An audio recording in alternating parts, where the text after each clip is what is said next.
Bonjour, bienvenue sur Olivier Sommelier. Aujourd'hui, nous allons découvrir les bienfaits du bois sur le vin. C'est pour cela que je vais vous emmener découvrir une tonnellerie qui s'appelle la tonnellerie Seguin-Moreau, que nous allons inviter rapidement. Et cette tonnellerie, effectivement, en 1870 et 1838. Ah ben voilà, la connexion est superbe. Bonjour Julien, j'étais en train de présenter Bon, la bonjour tonnellerie. Olivier, désolé pour le On petit était, problème technique. on était dans une époque, donc, comme j'expliquais, où les tonnelleries, il y en avait une quarantaine sur Cognac, et on avait donc deux tonnelleries qui prospéraient énormément. On avait notamment Jean Moreau, donc l'un des fondateurs, qui avait, comment dire, une maîtrise parfaite de l'approvisionnement en chaîne. Je Absolument. crois que Julien, c'est ça, hein, tu veux aller te promener dans la cour. Oui, je vais aller dans la cour. Je pars des bureaux où la connexion D'accord. s'est faite et Et je pars alors, dans je la vais cour. continuer à présenter, puisque voilà, je Tout vais à fait. continuer à présenter. Vas-y, je t'en Donc, prie. j'ai parlé de Jean Moreau et on avait Alfred de Seguin qui, lui, était un foudroyé de renom. Donc, on est vraiment sur deux entreprises à l'époque de très haut niveau dans l'artisanal. Et c'est en 1870 que la maison Rémy Martin, donc, est devenue propriétaire de cette tonnellerie. Voilà. Absolument. Voilà, c'est ça, hein. Donc pendant 10 ans, la tonnellerie a fabriqué des fûts pour les eaux de vie de la maison Rémy Martin. Mhm, tout à fait. Voilà.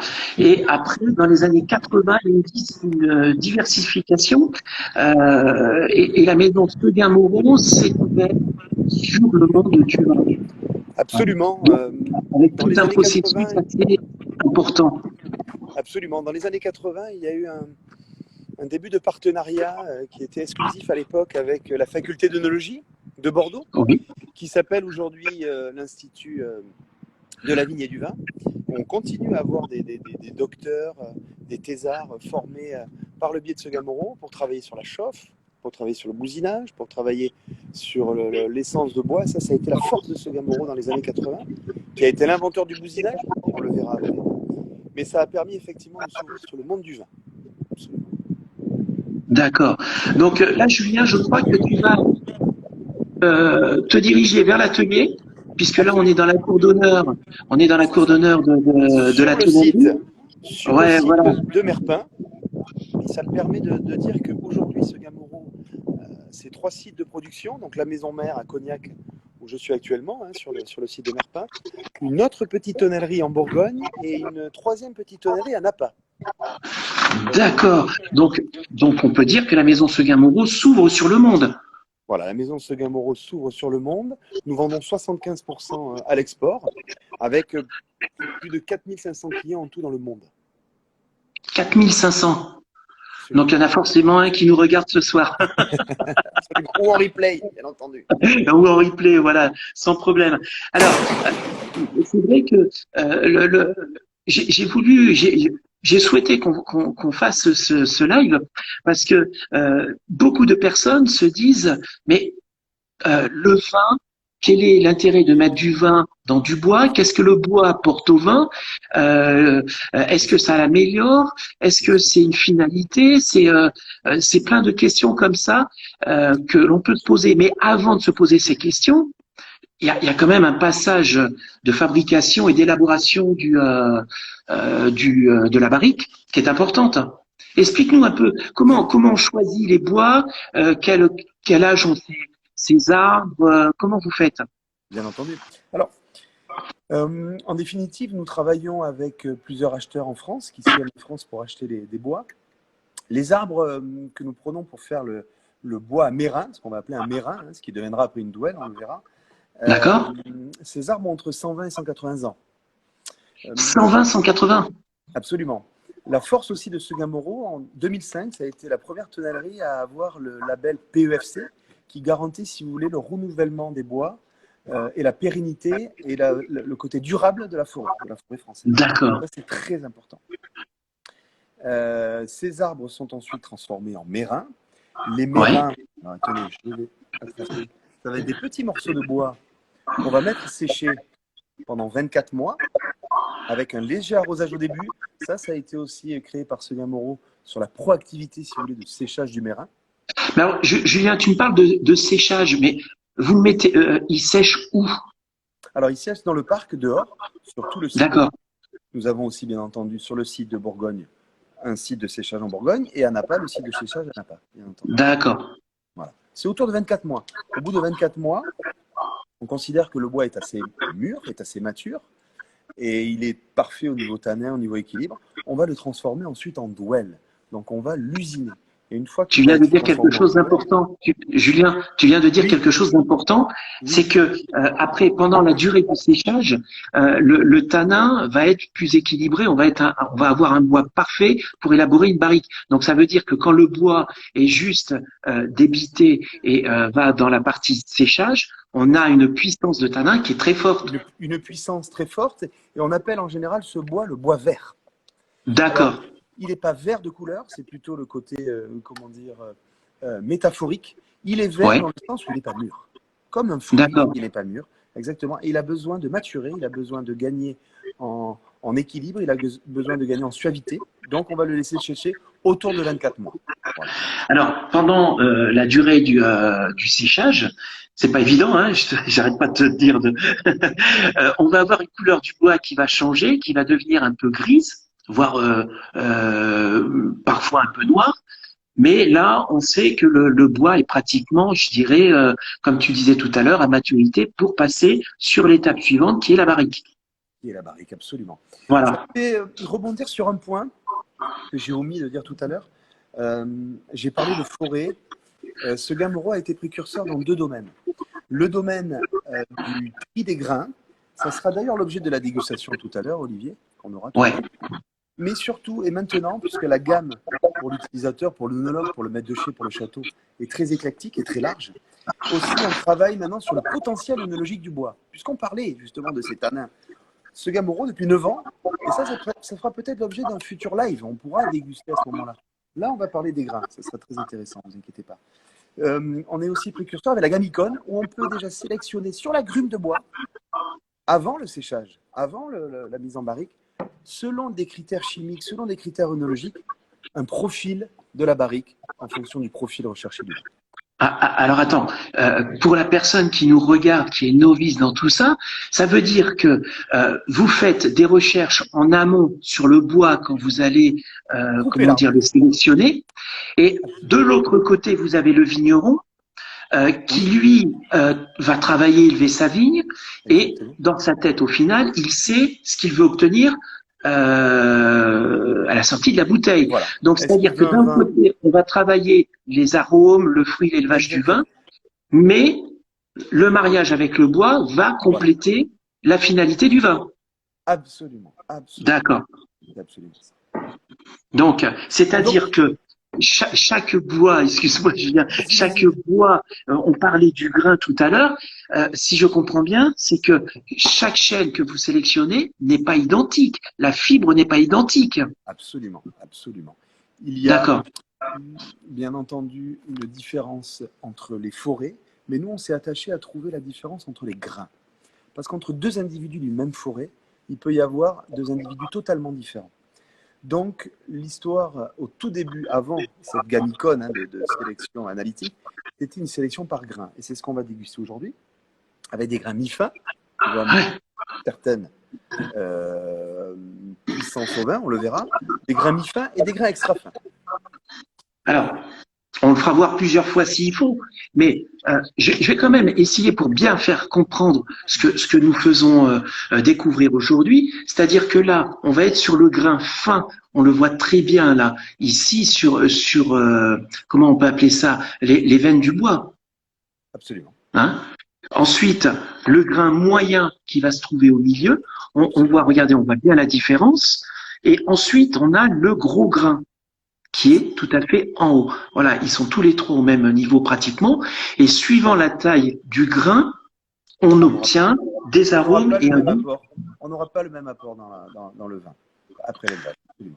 un apport d'oxygène, d'air. Apport d'oxygène, bien entendu, apport de tanin, apport de lactone, apport de vanilline. On le verra pendant la dégustation. Pas Mais de là, j'aimerais problème. rebondir sur la douane, tu sais, dont on parlait tout à l'heure. Alors, on continue, Et voilà. du coup, la formation de la barrique, hein, vous voyez, on appelle ça la mise en rose. On a l'impression Ah, j'adore ce terme. aussi Quand on a travaillé ce live avec Sandra, que je remercie de sa participation, elle me disait bon, il faut voir les roses, il y aura les roses, et je me disais qu'est-ce qu'elle va me parler de fleurs alors qu'on est. Mais c'est vrai que lorsqu'on voit les roses, donc les barriques mises en rose, c'est juste magnifique. tout à fait. Et alors après cette mise en rose, il va se On voit passer plus deux ta étapes. tête là. Remonte un Voilà. peu, on voit plus ta tête. Après cette mise en rose, il va se passer deux étapes. La première étape, ça va être le cintrage. Ouais. La barrique va prendre sa forme. Okay. Et ensuite, la partie cuisson œnologique. Et là, Segamoro a été encore précurseur avec la création du bousinage. Le bousinage, c'est la cuisson œnologique. C'est là où on va aussi amener, selon notre chauffe, selon la couleur, selon la puissance de la flamme. C'est malheureusement pas possible de le voir aujourd'hui en direct parce qu'à 18h, les tonneliers ont débauché, mais on pourra refaire une vidéo, Olivier, avec grand plaisir. C'est là qu'on va travailler la cuisson œnologique. Et chez nous, chez Segamoro, on a 11 chauffes différentes, sur mesure. Donc, je peux te laisser imaginer l'éclectisme de la gamme entre différents grains, différentes analyses de bois sur la gamme icône, la gamme sélection de bois, et 11 chauffes. Ça fait une gamme très large. Alors, j'ai du mal à imaginer 11 chauffes, puisque là j'en ai déjà 4 avec moi, et c'est vrai que c'est quelque chose de très impressionnant. Ce qu'on va faire, on va présenter la chauffe. C'est-à-dire qu'on va avoir dans un premier temps la chauffe légère. Donc là, on a la duel. On a donc, voilà. Donc ça, on est sur une chauffe légère. Absolument. Hein. On voit que ensuite, le bois est juste teinté. on va avoir la chauffe moyenne. Je vais le mettre comme ça on va bien voir les différences. Absolument. On a une chauffe moyenne où là, la couleur commence à s'accentuer. La chauffe moyenne plus et la chauffe forte. Voilà. Absolument. Et à chaque chauffe va avoir son apport d'arôme sur le vin. Absolument. D'où l'importance de tanin, etc. Voilà. Donc d'où l'importance que le vigneron, de toute façon après le vigneron ne travaille pas seul, il va travailler avec le tonnelier pour vraiment savoir ce qu'il veut obtenir à la fin. Et c'est là où vous rentrez en jeu. C'est exactement notre rôle. Et c'est quelque chose dont je n'ai pas parlé au tout début, tu sais, quand tu m'as présenté, mais on avait ce souci aussi de connexion. Donc moi, je suis chez Segamoro depuis 5 ans. Mais oui, je ne t'ai pas présenté. Je suis passé par une formation technique. Ouais. Je suis œnologue de la fac de Bordeaux. J'ai un BTS aussi à Blanquefort. Et j'ai travaillé dans la production. Et Segamoro est venu me chercher il y a 5 ans. La force des œnologues en tonnellerie, c'est, je dirais, la faculté à connaître la technique, à connaître les vins, à déguster. Et on est plus que des vendeurs, on est plus que des commerciaux. On est entre guillemets des accompagnateurs, on est entre guillemets des gens qui rentrons dans les chais, qui dégustons. Donc il faut qu'il y ait une légitimité technique, si tu veux le dire. Est-ce que, alors, tout ce que tu me décris, est-ce que vous l'avez eu, parce que vous êtes précurseur sur beaucoup de points quand même chez Segamoro, est-ce que vous l'êtes depuis toujours comme ça? Est-ce que vous avez toujours cette démarche et cette réflexion d'accompagner le vigneron du début jusqu'à la fin, au final, pour ce vin? Oui, absolument. Et en fonction aussi, je dirais même plus des millésimes. Tu vois, Olivier, et ça va parler aux gens qui nous écoutent, un millésime 2003, très solaire, ne va pas être du tout travaillé comme un millésime 2012, qui est plutôt plus vieux, tu vois. Donc, il va aussi y avoir l'adaptation du vin, des cépages, des terroirs, mais aussi l'adaptation au millésime.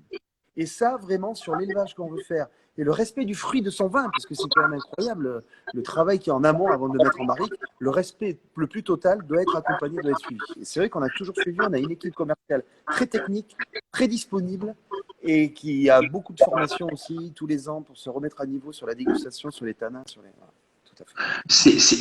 C'est quand même, vous êtes hyper réactif, quoi. Ça veut dire que tous les ans, on s'ennuie jamais. Parce que chaque millésime, il y a une réadaptation millésime. C'est ça. Et l'autre force chez Segamoro, excuse-moi, mais l'autre force chez Segamoro, c'est que tous les commerciaux ont une zone export. Donc moi, en l'occurrence, je m'occupe du Libournais et un peu de la Loire, c'est-à-dire Pomerol, Saint-Émilion et la Loire. Mais en plus, j'ai la Géorgie et la Russie. Voilà. J'ai des collègues qui ont l'Italie, le Portugal, j'ai des collègues qui ont la Moldavie, l'Autriche. En plus d'avoir des zones, je dirais, classiques, françaises, On a aussi des zones export, ce qui nous ouvre sur l'export, ce qui nous ouvre sur d'autres cépages, sur d'autres terroirs, etc. Donc, c'est aussi très cultivant et très enrichissant pour nous qui sommes sur le terrain. Alors, la barrique, on est sur combien de litres à peu près? Alors, on fait plusieurs, bien entendu, volumes de barriques. Hein. Ça part de Ouais. la demi. Hein, la demi, elle fait à peu près 110 litres, jusqu'à la 600 litres. Entre-temps, on passe à la 300 litres, la 400 litres, la 500 litres. Mais la plus vendue dans le monde, la plus utilisée historiquement, c'est la 225 litres. Alors, suivant la taille, on a un résultat aromatique qui est différent aussi. Bien sûr, on a un rapport bois-vin qui se modifie selon la grosseur du fût.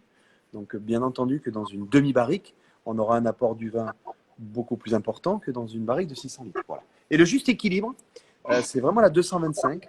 On commence à voir pas mal la 300 arriver, mais la 225 reste quand même le modèle de travail et le modèle d'élevage dans la plupart du monde entier. Voilà. Et la 225 litres représente 300 bouteilles de vin.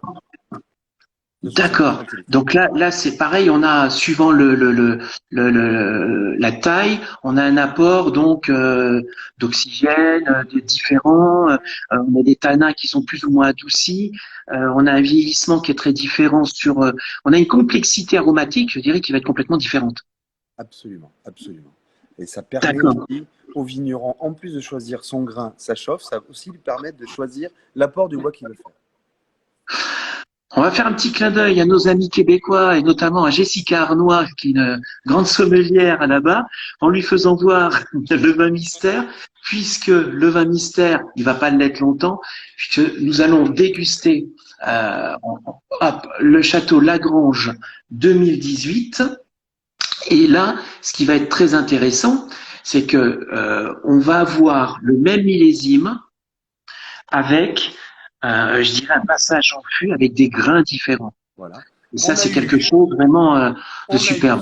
Sur ces échantillons, Olivier, on a 18 mois de barrique et un an de bouteille.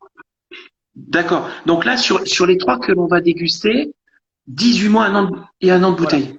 Et l'avantage de ces échantillons, et je remercie encore le Château Lagrange, qui nous aide de temps en temps aussi dans nos recherches, dans nos dégustations et dans notre...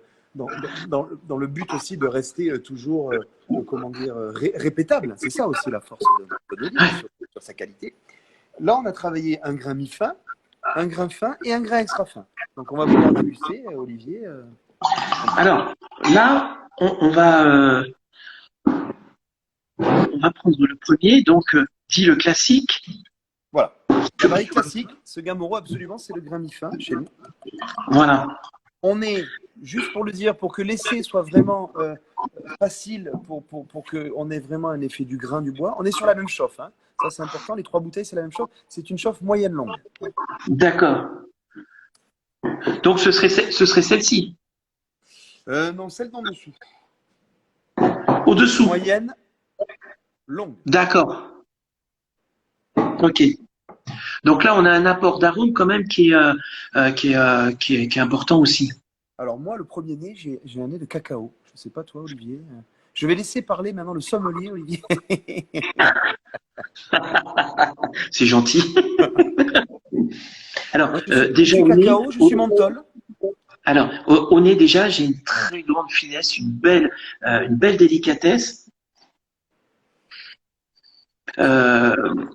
Je sens un côté vanillé, pâtissier. Vanillé, un peu toasté, ce qui est normal. Hein. Un peu toasté, c'est quand même une chauffe moyenne longue, 1 an et demi d'élevage. Légèrement cacaoté. Légèrement cacaoté, tout à fait. Tout à fait.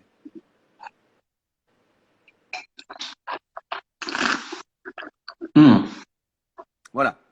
Alors, sur cette barrique, c'est un équilibre parfait entre la sucrosité du bois et la tannicité du bois. Pourquoi ?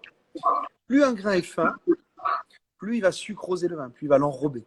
Plus un grain est lâche, plus il va lui donner des tanins, de l'élagitanins, puis il va lui donner de la structure. Et là, pour nous, la barrique classique Gamoro, c'est ce mélange entre l'apport tannique et le côté aussi sucrant, vanillé. Voilà. On a une belle longueur en bouche, on a un équilibre en bouche qui est superbe. Voilà. On a vraiment les notes de fruits très. Alors, le fruit est très puissant. Alors, vous nous excuserez, généralement quand on déguste, on recrache, mais là on n'a pas du tout envie. On se fait plaisir, on le précise, hein, mais Alors là, vraiment, là, c'est quelque chose de vraiment. Ce qui est bien, c'est que je vais laisser du vin dans chaque verre. Comme ça, Ouais. je vais pouvoir comparer Je te à propose, chaque fois je te propose, Olivier, de partir sur la barrique sélection, sur la sélection. Tout à fait. qui est C'est ce que j'ai le grain au. mi-fin.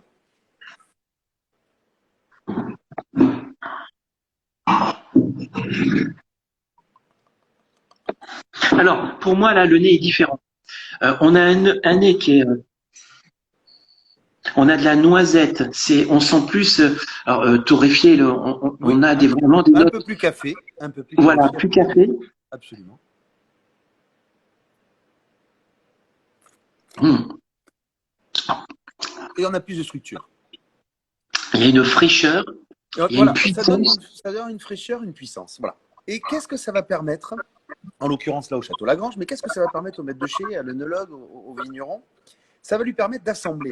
C'est-à-dire qu'après, il a tout intérêt avec la gamme hyper éclectique chez nous, chez Segamoro, il a intérêt de prendre plusieurs fûts, selon ce qu'il veut faire. Et après, dans l'assemblage final, puisque dans le monde entier, à part quelques zones où ce n'est pas des vins d'assemblage, c'est quand même la plupart du temps des vins d'assemblage. Dans Ouais. l'assemblage final, chaque part de barrique, chaque part d'élevage va amener sa typicité, son tanin, sa rondeur, sa vanilline, son côté sucré. Et après, selon les objectifs, ça peut lui permettre d'assembler et d'amener comme ça des touches complexes, de gagner en complexité. Alors là, c'est vrai que si sur le premier, j'avais quelque chose de au nez, même en bouche, quelque chose de plus gras, de plus vraiment structuré sur le premier. Là, tout de suite, ça change sur le deuxième, C'est plus sur le long sélection, et c'est plus c'est vif. différent. Tout à fait. Voilà. Là, ça explose vraiment en bouche. Plus le grain est large, c'est ce que je me répète un petit peu peut-être, mais plus le grain est large, et plus il va larguer des élagitanins, ce qu'on appelle les élagitanins, qui vont avoir, comment dire, qui vont donner la puissance de la longueur. C'est vraiment incroyable. Alors, je te propose maintenant de passer sur le troisième flux, la barrique premium, qui est justement le Voilà. grain extra fin de chez Segamoro.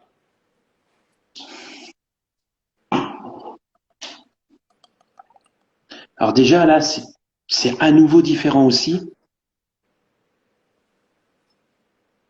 Voilà, le nez, là, on est très pâtissier, on est très vanille, on est très lactone. Alors, je ne sais pas si ça parle à beaucoup de gens qui nous écoutent, mais Non, on a la l'impression lactone on est est d'avoir quelque. Alors c'est très soyeux, c'est du velours. très soyeux, On a vraiment une belle douceur. gourmand. On est Euh, plus fruit noir, Olivier, tu trouves pas? On est Tout plus à fruit fait noir, mûr, fruit très cassis. mûr. Oui, mûr, cassis, bien mûr. Et alors c'est vrai dans les notes, on avait marqué crème brûlée. Et c'est vrai qu'au nez, ça pourrait se ressentir vraiment. Et alors, ce qui est étonnant en bouche, c'est beaucoup moins long que la sélection, mais c'est cette espèce de volume, c'est cette espèce de boule, si on veut utiliser la métaphore, cette espèce de boule qu'on a en bouche, qui est moins longue, mais qui est plus grasse. Et du coup, après, dans l'assemblage, c'est ce que j'expliquais, chaque barrique va amener sa touche et va permettre de complexifier encore plus le vin final, j'ai envie de dire. Ce qui est incroyable, c'est sur ces trois modes, enfin sur ces trois, le même vin, sur les trois vins passés en fût C'est le avec même des vin, grains différents, la avec même des grains chauffe, différents. par contre, La même chose. hein, on est bien d'accord, la même chauffe, on a vraiment un vin qui est complètement différent. Donc de là après, ils font leur assemblage, je voudrais expliquer hein, quand même, personne qui nous regarde, mais c'est très très. Alors, la bouche là que j'ai, alors là franchement, on sent vraiment le côté pâtissier comme on disait tout à l'heure. Pâtissier, très crème C'est brûlée, absolument. vraiment, c'est incroyable. Voilà. Alors, Alors en général, vous êtes, on a aussi beaucoup en ce moment l'utilisation des barriques d'occasion et les châteaux qui achètent d'accord, des barriques neuves comme ça les gardent aussi. Et dans ouais, l'assemblage final, on a maintenant une bonne partie de barriques d'un vin, de deux vins. Voilà. d'accord. Qui vont amener ces notes boisées toastées, mais en moindre quantité, et ça va aussi te permettre d'assembler à la fin sur l'assemblage final. Voilà. Parfait. Alors, juste pour préciser, c'est que maintenant la tonnerie Sonia Moreau n'est plus à Cognac, hein, je l'ai dit au début. Maintenant, vous êtes les ateliers et la maison est à Merpin. Absolument. Voilà. Et on peut visiter. Alors on peut visiter sur demande, Ouais, bien entendu en écrivant un mail. Par contre, c'est vraiment beaucoup privilégié aux professionnels. ouais, Euh, Mais je pense que Olivier, dans ton réseau, c'est quand même pas mal de sommeliers, de gens, Tout à même fait, de les grands cavistes, amateurs. les sommeliers, Je voilà. pense que ça peut être c'est incroyable à visiter, les odeurs, les arômes, le travail. Parce que c'est vrai que on parlait du butinage tout à l'heure. C'est vrai que quand on est dans l'atelier, on a ces arômes vraiment de brioche toastée. C'est flagrant. C'est vraiment flagrant. Fabuleux, c'est Donc, fabuleux. Et ce côté artisanal qui me fait dire que j'avais oublié de dire, mais en 2017, alors ça c'est très rare dans la tonnellerie, on a été labellisé EPV, entreprise du patrimoine vivant, c'est-à-dire qui allie d'accord. l'artisanat, la modernité, mais qui garde, si tu veux, ce savoir-faire. Et on a été labellisé avec quand même beaucoup d'audits, etc. En disant, voilà, on est innovant, on travaille sur les grains, on travaille sur les grumes, on travaille sur le potentiel œnologique, mais on a gardé cette tradition avec un savoir-faire, avec des tonneliers, avec des gestes, c'est assez fabuleux. Alors, vous travaillez avec, quand on a 4500 clients, quand on vient à l'accueil, on voit ces plaques Des plaques, prestigieuses, des noms de châteaux, oui. les noms de châteaux qui font rêver. Et c'est vrai que c'est une fierté quand même pour vous et pour les tonneliers. Ce que je voudrais savoir pour vraiment la formation d'un tonnelier, euh, elle se fait sur combien de temps? Ça, c'est important. On ne devient pas tonnelier en 2, 3 mois. Alors, C'est tout un processus. Alors, c'est 2 ans de CAP en France. L'école française est reconnue dans le monde entier. Pour moi, mon humble avis, je crois qu'il y a 3 écoles en France. D'accord. Il y en a une à Blanquefort, c'est sûr. Je pense qu'il y en a une ici. Je pense qu'il y en a une 3e, peut-être en Bourgogne. Ça, j'en suis pas sûr pour tes abonnés, pour les gens qui regardent. Mais bon, bref, c'est 2 ans de CAP avec des stages et avec un test à réaliser à la fin où vous devez faire une œuvre. C'est un petit fût, un petit foudre, pour valider D'accord. une création de vos mains. Et après, il y a le compagnonnage, ce qui est fantastique aussi dans la tonnellerie, puisque tu me lances là-dessus. Il y a le compagnonnage, comme les gens qui font les menuisiers, comme les gens qui font les toitures. Il y a un compagnonnage où vous pouvez faire toutes les tonneries de France pour après valider votre CAP comme ça en compagnonnage. Ça existe dans la tonnellerie. C'est fabuleux. Julien, merci beaucoup de nous avoir accueillis à la Merci tonnellerie bien. Segamoro. Je vous remercie beaucoup. Merci On a Olivier. beaucoup appris sur le bois, l'effet de la barrique sur le vin, ce qui était très important parce que c'est vrai que on peut regarder plein d'insta, on parle beaucoup des propriétaires, mais les propriétaires sans les tonneliers, sans le travail en amont, Dans euh, l'élevage. et dans l'élevage, voilà, il y a plein de facteurs qui sont intéressants à connaître. Merci à tous, merci de Merci nous avoir Olivier. suivis. À À très bientôt. bientôt. Au revoir. Merci. Au revoir.